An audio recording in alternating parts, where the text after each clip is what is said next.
ఎట్టకేలకు తనుజ దివ్య గారు ఒకటయ్యారు అని అనుకోవచ్చా?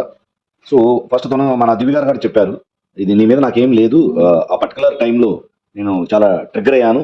సో ఈ నామినేషన్తో అవన్నీ ఎండ్ చేద్దాము సో అని చెప్పేసి ఫస్ట్ నామినేట్ చేశారు. తర్వాత అట్ ది సేమ్ టైం మన తనుజ గారు కూడా, సో నువ్వంటే కూడా నాకేం లేదు, యాక్చువల్గా వాడుకుంటున్నావు అనే పదంతో నేను ట్రిగ్గర్ అయ్యాను. సో పో అని నేను అనడం కూడా తప్పని సారీ చెప్పడం జరిగింది.